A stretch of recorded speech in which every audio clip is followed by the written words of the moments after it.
Hi, and welcome back. This week we will be moving on to Unit 2, How Neurons Communicate Information, covered in Chapter 7 of your textbook. It's a good idea that you listen to this lecture before attempting any of the labs scheduled for this week. The neuron is a specialized cell type that has all of the normal organelles that any other eukaryotic cell type would have, but we will see that there are some special structural features that allow neurons to be excitable, irritable, and able to conduct electrical and chemical signals all over the body. Due to the complexity of this system, we will study the nervous system as two major divisions. The central nervous system, or CNS, which consists of the brain and spinal cord, and the peripheral nervous system, the PNS, which consists of cranial nerves and spinal nerves. In this diagram, we can see how sensory information is sent to the brain for analysis, a decision is made, and an output signal is then sent out to the effectors, which are muscles and glands. Your learning objectives are to recognize neuron structures and note the specialized function. Be able to define resting memory potential and know its value. Define the terms depolarization, repolarization, and hyperpolarization. And understand what a threshold stimulus is and identify the difference between saltatory conduction and contiguous conduction. By the end of this lesson, you will also be able to describe and label an action potential.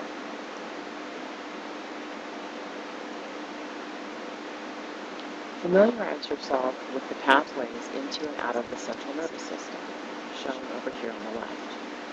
Afferent nerves carry information towards the central nervous system. This is sensation information from somatic skin and viscera, as well as from the special senses which we will test during the lab this week. The efferent pathway leads away from the central nervous system and out towards the effectors, which are always muscles and glands. Effectors effect change and will carry out the commands from the central nervous system. In this figure from your textbook, you have input arrows pointing left towards the central nervous system and output arrows in purple pointing away from the central nervous system. This is a microscopic view of a multipolar neuron, the most common anatomical type of neuron. There are three main regions visible: the cell body, or soma, the hair-like dendrites that extend out away from the cell body, and a long tail-like axon that conducts the electrical impulse after it is received. These dark staining dots that surround our neuron are called glial cells. They help maintain the ECF environment and do not conduct electrical impulses. They're only there to help maintain homeostasis for the trillions of neurons in the central nervous system. Some glial cells provide a myelin sheath that wraps around the axon, giving it insulation, and will accelerate the speed at which an impulse can travel. The glial cells responsible for creating the myelin around the axon are called Schwann cells in the peripheral nervous system, and they get a different name in the central nervous system. They're called oligodendrocytes. More on those in the next chapters.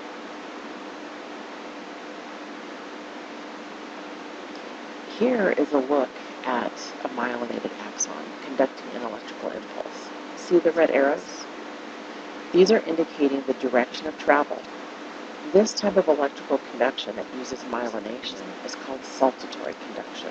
This is a faster method of travel. It's faster than a bare wire type of axon because the impulse jumps from node to node and covers more distance in less time. You will measure this behavior in the lab today. These nodes are patches of membrane where ions can diffuse across and gain access to the interior of the membrane. Nodes of Ranvier are places along the axon where sodium can come flooding into the neuron and cause a depolarization event. You can see the plus symbols where the normal resting cell is negative, and in this case it's being depolarized where you see the positive signals at the nodes. Neurons communicate by electrical impulses along the length of the axon, but at the end of the rope, called terminals or end feet, the signal cannot just jump across to the next neuron in line. It must be converted into a chemical ligand and bind to the next neuron, called a postsynaptic neuron. These synapses are fluid-filled gaps between each neuron, and all of Chapter 8 will be dedicated to this important structure. Now let's look at a more traditional cell type and focus here on the plasma membrane. Charged ions are not allowed to simply cross the membrane. They traverse the membrane by facilitated diffusion or active transport mechanisms. We have already looked at the osmotic effects of water rushing into a cell. Water tends to follow salt. Cells expend precious ATP energy to kick out sodium. Prove this to yourself by referring back to Table 4.1, where ICF and ECF concentrations are listed for you. Sodium and potassium pumps help maintain a low sodium concentration inside the cell. Here we see that 3 sodiums are pushed out of the cell, while only 2 potassiums are allowed back into the cell. Each cycle made by the sodium-potassium pump will contribute to a net negative charge left behind inside the cell. Sodium-potassium ATPase is an electrogenic pump.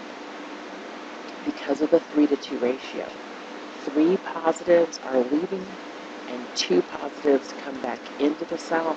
That leaves behind a net negative charge.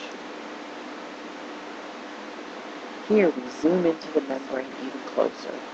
We can see there's a buildup of positive charge in the ECF compartment and a net negative charge in the ICF compartment. A normal resting cell will have an overall negative charge on the inside.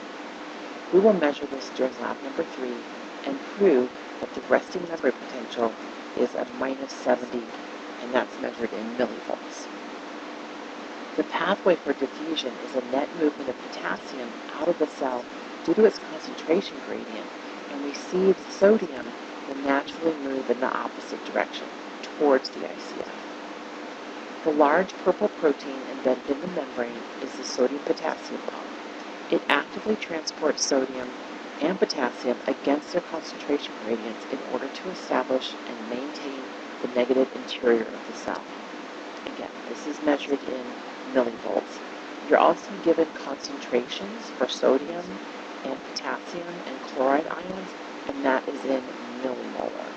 The A minus are anions like proteins that would carry a negative charge at pH 7, and the cell has all kinds of large anion proteins and other molecules that are trapped in the cell and also help contribute to a net negative charge inside the cell.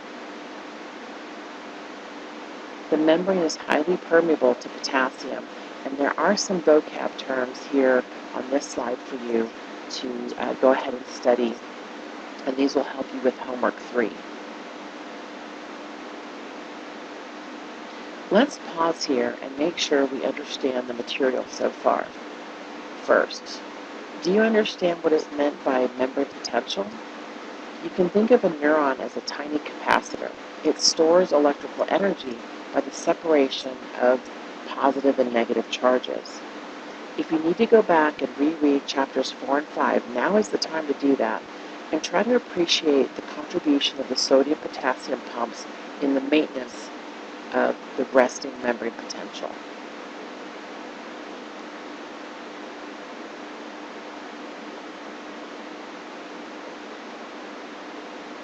Okay, let's pick up with the idea of the ion channel. These come in a few different flavors. We were introduced to the ligand-gated channel and the G protein channel in Unit 1. Neurons also have leak channels that are always in the open position and creates constant flow of potassium. The new style of ion channel you'll need to get familiar with is the voltage-operated ion channel. These will pop into the open position when the normally negative resting membrane potential gets flipped and moves to a more positive charge inside the cell. You have a series of slides that illustrate how these channels operate within the neural membrane. Whenever there is a ligand-operated ion channel, there is a requirement of a chemical ligand, or neurotransmitter in this case, to come along and bind with the protein channel in order to open it. Once in the open position, ions will flow down their concentration gradient and may also be strongly attracted to the negative interior of the cell. Here, we get a look at how a voltage-operated channel works. There is no requirement for a chemical signal to operate this type of ion channel. It all depends on the polarity of the interior of the cell. We know that the resting membrane potential is negative. It's at minus 70 millivolts when measured empirically. So as long as the cell is at rest, these channels will be in the closed position. Whenever we depolarize the cell to a more positive state, these channels respond by going into the open position, here on the right. It's like punching a hole in the membrane, and ions will flow down their concentration gradient as long as it stays open. You might be asking yourself, when will it close again? Well, once the cell repolarizes itself back toward a resting state, these channels will snap closed. In the lab today, you'll get an opportunity to measure these changes in different types of neurons using an oscilloscope, kind of like this one. You'll position two probes, one in the ICF compartment and one on the outside to monitor the ECF. The difference between these two is measured across the plasma membrane. Almost all human cells at rest will give you a minus 70 millivolt reading until they are disturbed. Remember, neurons are irritable and excitable cells. You'll be testing different types of stimulus to elicit a response. From rest, apply stimulation of some kind. The cell becomes more positive. This is called a depolarization event. When that stalls out at the top, at about plus 30 millivolts, the cell will correct itself by repolarizing back towards negative again. The channels involved in the recovery phase will cause a temporary hyperpolarized state. You'll be able to see this when the graph goes more negative than minus 70. As the neuron cell body responds to the stimulus, the interior ICF compartment becomes more positive, and the graph will indicate this by the rising phase, shown here in figure 713 of your textbook. So, the dendrites in the cell body, or soma, become depolarized first. The axon hillock acts like a trigger for the development of an electrical impulse called an action potential. If the axon hillock depolarizes to a certain threshold level, then the impulse will be conducted along the entire length of the axon to the terminal end feed, where the electrical signal will stimulate a chemical ligand release, a neurotransmitter, into the synapse. Synapses will be discussed in Chapter 8. Electrical signaling is all about the changes in membrane potential, measured in millivolts. This change can be towards the positive or towards negative. We refer to these small bumps in potential as graded potentials. A graded potential is a relatively small electrical change. A graded depolarization event is in the positive direction.